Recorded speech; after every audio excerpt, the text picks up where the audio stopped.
DK ಆಪ್ತನಿಗೆ minister ಪಟ್ಟ ಎನ್ನುವಂತಹ ವಿಚಾರ ಈಗ ರಾಜಕೀಯ ವಲಯದಲ್ಲಿ ಅಲ್ಲೋಲ ಕಲ್ಲೋಲ ಸೃಷ್ಟಿ ಮಾಡಿದೆ.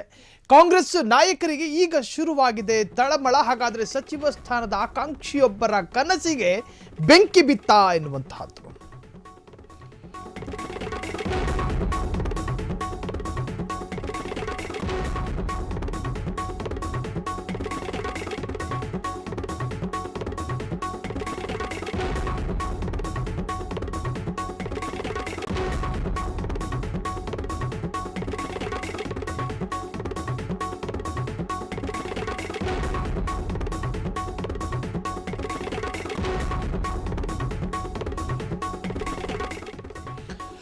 ಒಂದು ಕಡೆ ರಾಜ್ಯದ ಕಾಂಗ್ರೆಸ್ ಸರ್ಕಾರ, ಅದರಲ್ಲೂ ಸಿಎಂ ಸಿದ್ದರಾಮಯ್ಯರ ವಿರುದ್ಧ ಮುಡಾ ಎನ್ನುವಂತಹ ಹಗರಣ ಈ ತಿಂಗಳು ಜನವರಿ 27ನೇ ತಾರೀಕು ಮುಡಾದ ಧಾರವಾಡದ ಪೀಠದಲ್ಲಿ, ಧಾರವಾಡದ ನ್ಯಾಯಾಲಯದಲ್ಲಿ, ಹೈಕೋರ್ಟ್ನಲ್ಲಿ ಮುಡಾ ಹಗರಣದ ಕೊನೆಯ ತೀರ್ಪು ಬರುವಂತಹದ್ದು. ಅದರ ಜೊತೆಗೆ ಕೆಪಿಸಿಸಿ ಅಧ್ಯಕ್ಷ ಸ್ಥಾನದ ಜಟಾಪಟಿ ನಡೀತಾ ಇದೆ.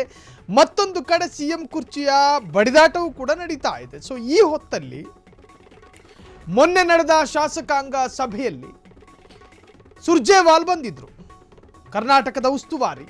ಅವರು ಬಂದು ಈ ಬಾರಿ ಸಚಿವ ಸಂಪುಟದ ಒಂದಷ್ಟು ಬದಲಾವಣೆಯ ಬಗ್ಗೆ ಸುಳಿವನ್ನು ಕೊಟ್ಟರೋ ಏನೋ ಗೊತ್ತಿಲ್ಲ. ಆದರೆ ಒಂದಷ್ಟು ಶಾಸಕರಿಗೆ ಸಚಿವ ಸ್ಥಾನದ ಮೇಲೆ ಆಸೆಗಳು ಹುಟ್ಕೊಂಡಿದೆ. ಸಚಿವ ಸಂಪುಟಕ್ಕೆ ಸರ್ಜರಿ ಆದರೆ ಸಾಕಷ್ಟು ಜನರಿಗೆ ಕೋಕ್ ಸಿಗುತ್ತೆ, ಇನ್ನೊಂದಷ್ಟು ಜನರಿಗೆ ಸ್ಥಾನಗಳು ಸಿಗ್ತವೆ. ಸೊ ಈ ಹಿಂದೆ ಒಂದಷ್ಟು ಸಚಿವರುಗಳು ತಮ್ಮ ಮಿನಿಸ್ಟರ್ ಪಟ್ಟ ಬೇಕು ಅನ್ನುವಂಥ ಆಸೆಗಳನ್ನು ವ್ಯಕ್ತಪಡಿಸಿದ್ರು. ಈಗ ಡಿ ಕೆಯೊಬ್ಬರ ಆಪ್ತ ಆ ಆಸೆಯನ್ನು ವ್ಯಕ್ತಪಡಿಸಿರುವಂತಹದ್ದು. ಜೊತೆಗೆ ಡಿ ಕೆ ಅವರಿಗೆ ಬೆಂಬಲರಾಗಿ ನಿಂತಿದ್ದಾರಾ ಎನ್ನುವಂಥ ಚರ್ಚೆಗಳು ಕೂಡ ಶುರುವಾಗಿದೆ. ಕಾಂಗ್ರೆಸ್ ನಾಯಕರಿಗೆ ಶುರುವಾಗಿದೆ ತಳಮಳ. ಒಂದು ವೇಳೆ ಈ ವ್ಯಕ್ತಿಗೆ, ಅಂದರೆ ನಾವು ಹೇಳ ಹೊರಟಿರುವಂತಹ ಈ ಸ್ಟೋರಿಯ ಮುಖ್ಯ ನಾಯಕನಿಗೇನಾದರೂ ಮಂತ್ರಿ ಸ್ಥಾನ ಸಿಕ್ಕಿದ್ರೆ ನಮಗತಿ ಏನು ಅಂತ ಹೇಳಿ ಕೆಲವರಿಗೆ ಟೆನ್ಷನ್ ಶುರುವಾಗಿದೆ. ಸಚಿವ ಸ್ಥಾನದ ಆಕಾಂಕ್ಷಿಯೊಬ್ಬರ ಕನಸಿಗೆ ಹಾಗಾದರೆ ಬೆಂಕಿ ಬಿತ್ತ. ಕೈ ಕಲಿಗಳ ಬಡಬಡಿದಾಟದ ಹೊತ್ತಲ್ಲೇ ಕಿಚ್ಚು ಹಚ್ಚಿಸಿದ ಡಿ ಕೆ ಆಪ್ತ. ಹಾಗಾದರೆ ಆಪ್ತ ಯಾರು? ನೀವು ಸ್ಕ್ರೀನ್ ಮೇಲೆ ಗಮನಿಸ್ತಾ ಇದ್ದೀರಿ. ಡಿನ್ನರ್ ಪಾರ್ಟಿ ಜಟಾಪಟಿ ಮಧ್ಯೆ ತಾರಕಕ್ಕೇರಿದ ಮಂತ್ರಿಗಿರಿ ಗಲಾಟೆ. ಶಾಸಕಾಂಗ ಸಭೆಯ ಬೆನ್ನಲ್ಲೇ ಮಂತ್ರಿ ಪಟ್ಟಕ್ಕಾಗಿ ಆಕಾಂಕ್ಷಿಗಳ ಸಂಖ್ಯೆಯಲ್ಲಿ ಏರಿಕೆಗಳು ಕಂಡಿದೆ.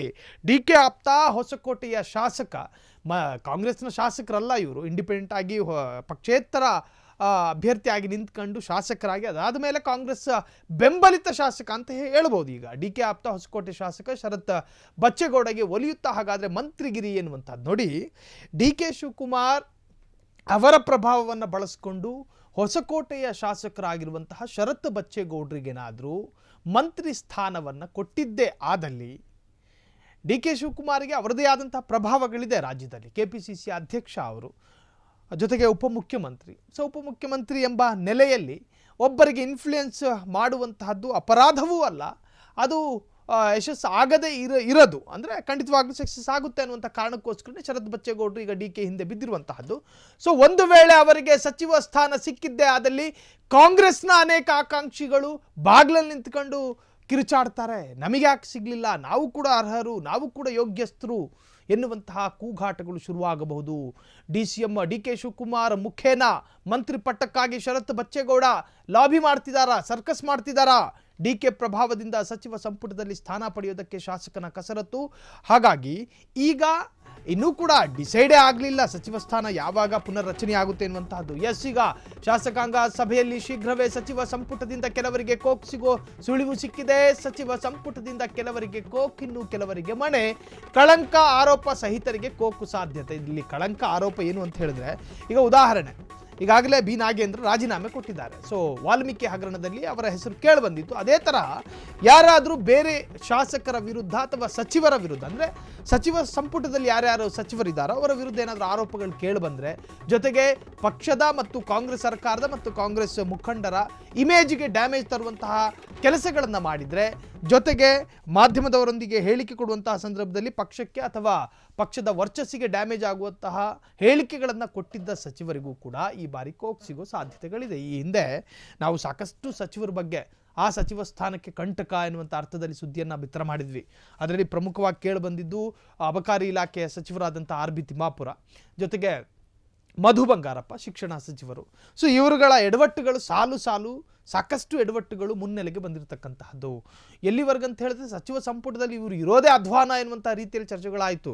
ಸೊ ಇಂತಹ ಕಳಂಕ ಸಹಿತ ಮತ್ತು ಆರೋಪ ಸಹಿತರ ಯಾರ್ಯಾರ ಮೇಲೆ ಆರೋಪಗಳಿದಾವೋ ಅವರಿಗೆ ಈ ಬಾರಿ ಸಿದ್ದು ಸಚಿವ ಸಂಪುಟದಿಂದ ಕೋಕ್ ಕೊಟ್ಟು ಒಂದಷ್ಟು ಅರ್ಹರನ್ನ ಮೇಲಕ್ಕೆತ್ತುವಂತಹ ಕೆಲಸಗಳು ಆಗಬಹುದು. ನೋಡಿ, ಈ ಚರ್ಚೆ ಮತ್ತೆ ಮುನ್ನೆಲೆಗೆ ಬಂದಿದ್ಯಾವಾಗ?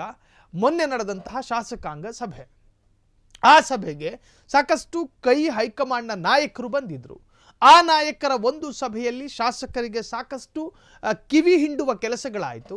ನೀವು ರಾಜಕೀಯದ ಸೂಕ್ಷ್ಮತೆಗಳನ್ನು ಅರಿತಿರಬೇಕು, ಜೊತೆಗೆ ನಮ್ಮ ಪಕ್ಷದ ಯಾವುದೇ ಮುಖಂಡರ ಮೇಲೆ ಆರೋಪ ಕೇಳಿಬಂದಾಗ ಆ ಮುಖಂಡನ ಬೆನ್ನ ಹಿಂದೆ ನಿಂತ್ಕೋಬೇಕೇ ಹೊರತಾಗಿ ಆ ವಿಚಾರದ ಬಗ್ಗೆ ಏನೇನೋ ಹೇಳಿಕೆ ಕೊಟ್ಟು ಗೊಂದಲವನ್ನು ಸೃಷ್ಟಿ ಮಾಡುವಂತಹದ್ದು. ಸೊ ಬಣಬಡಿದಾಟದ ಬಗ್ಗೆ, ಇನ್ನು ಪಕ್ಷದ ಆಂತರಿಕ ಒಳಜಗಳದ ಬಗ್ಗೆ, ಹೀಗೆ ಸಾಕಷ್ಟು ವಿಚಾರದ ಬಗ್ಗೆಯೂ ಕೂಡ ಅಲ್ಲಿ ಶಾಸಕರನ್ನು ಮನವೊಲಿಸುವಂಥ ಮತ್ತು ಶಾಸಕರಿಗೆ ಮನದಟ್ಟು ಮಾಡುವಂಥ ಕೆಲಸಗಳು ನಡೀತು. ಆದರೆ ಆ ಶಾಸಕಾಂಗ ಸಭೆಯ ಬೆನ್ನಲ್ಲೇ ಸಾಕಷ್ಟು ಆಕಾಂಕ್ಷಿಗಳು ಈಗ ಮುನ್ನೆಲೆಗೆ ಬಂದಿದ್ದಾರೆ. ನನಗೂ ಕೂಡ ಮಂತ್ರಿ ಪಟ್ಟ ಬೇಕು, ಒಂದು 6 ಜನರ ಸಚಿವರನ್ನು ಕೆಳಗಿಳಿಸಿದ್ರು, ಒಂದು 6 ಜನರಿಗೆ ಅವಕಾಶ ಸಿಗುವಂತಹದ್ದು.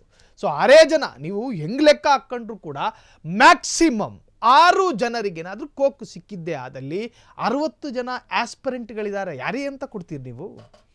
60 ಜನ ಇದ್ದಾರೆ ಆಸ್ಪರೆಂಟು, ಆಕಾಂಕ್ಷಿಗಳು. ಕಾಂಗ್ರೆಸ್ ಶಾಸಕರೇ ಅನೇಕರಿದ್ದಾರೆ. ಒಬ್ಬೊಬ್ಬರು ಒಂದೊಂದು ಥರ ಮಾತನಾಡ್ತಾರೆ. ಸಿದ್ದರಾಮಯ್ಯನವರು ನನಗೆ ಈ ಬಾರಿ ಮಂತ್ರಿಗಿರಿ ಕೊಡೋದು ಫಿಕ್ಸು ಅಂತ ಹೇಳಿ ಬರ್ಕೊಂಡಿದ್ದಾರೆ. ಅಲಿಖಿತ ಘೋಷಣೆ ಬರ್ಕೊಂಡು ತೋರಿಸ್ತಾರೆ. ಸಿದ್ದರಾಮಯ್ಯನವರು 100ಕ್ಕೆ 100ರಷ್ಟು ನನ್ನನ್ನು ಮಿನಿಸ್ಟ್ರು ಮಾಡ್ತಾರೆ ಅಂತ ಒಬ್ಬರು ಹೇಳ್ತಾರೆ. ಇನ್ನೊಬ್ಬರು ಅದೇ ಶಾಸಕರು, ಅದೇ ಪಕ್ಷದ ಶಾಸಕರು, ನನಗೂ ಸಿದ್ದರಾಮಯ್ಯನವರು ಮಿನಿಸ್ಟ್ರು ಮಾಡುವಂತಹದ್ದು ಭರವಸೆ ಇದೆ ಅಂತ ಹೇಳ್ಕೊತಾರೆ. ಅಂದರೆ ಎಲ್ಲ ಶಾಸಕರ ಜೊತೆ ಸಮಾನವಾದ ಪ್ರೀತಿಯನ್ನು ಇಟ್ಕೊಂಡಿದ್ದಾರೆ ಸಿದ್ದರಾಮಯ್ಯ. ಪ್ರತಿ ಶಾಸಕರಿಗೂ ಕೂಡ ಒಂದು ಸಂದೇಹ, ನನ್ನನ್ನು ಮಾಡಬಹುದು ಮಿನಿಸ್ಟರು, ಅವ್ರನ್ನ ಮಾಡಂಗಿಲ್ಲ, ಅವ್ರನ್ನ ಮಾಡೋದಿಲ್ಲ. ಅಂದರೆ ಎಲ್ಲರ ಜೊತೆಯೂ ಕೂಡ ಅತ್ಯಾಪ್ತನಾಗಿರುವಂತಹ ಸಿದ್ದರಾಮಯ್ಯನವರ ಮೇಲೆ ಒಂದಷ್ಟು ಶಾಸಕರಿಗೆ ಭರವಸೆ ಇರುತ್ತೆ. ಇನ್ನು ಡಿ ಕೆ ಶಿವಕುಮಾರ್ ಅವರ ಬೆಂಬಲಿಗರಿಗೆ, ಡಿ ಕೆ ಶಿವಕುಮಾರ್ ಅವರ ಪರಮಾಪ್ತರಿಗೆ, ಡಿ ಕೆ ಶಿವಕುಮಾರ್ ಅವರ ಪ್ರಭಾವವನ್ನು ಬಳಸಿಕೊಂಡು ಸಿದ್ದು ಸಚಿವ ಸಂಪುಟದಲ್ಲಿ ನಾನು ಒಬ್ಬ ಮಿನಿಸ್ಟರ್ ಆದರೆ ಹೆಂಗಿರುತ್ತೆ ಅನ್ನೋ ಆಸೆ ಬರೋದು ಸಹಜ ರೀ ರಾಜಕಾರಣಿಗಳಿಗೆ. ಸೊ ಒಟ್ಟಾರೆ ಈಗ ಶರತ್ ಬಚ್ಚೇಗೌಡ ಮತ್ತೆ ಚರ್ಚೆಗೆ ಬಂದಿದ್ದಾರೆ. ಕಳಂಕ ಆರೋಪ ಸಹಿತರಿಗೆ ಕೋಕು ಸಾಧ್ಯತೆ, ಪಕ್ಷದ ಇಮೇಜ್ ಡ್ಯಾಮೇಜ್ ಮಾಡಿದವರಿಗೂ ಕೂಡ ಕೋಕು ಸಾಧ್ಯತೆ. ಒಟ್ಟಾರೆ ಈ ಸಚಿವ ಸಂಪುಟ ವಿಸ್ತರಣೆ ಅಥವಾ ಪುನರ್ರಚನೆಯ ಬಗ್ಗೆ ಮುಂದೇನಾಗುತ್ತೋ ಕುತೂಹಲ.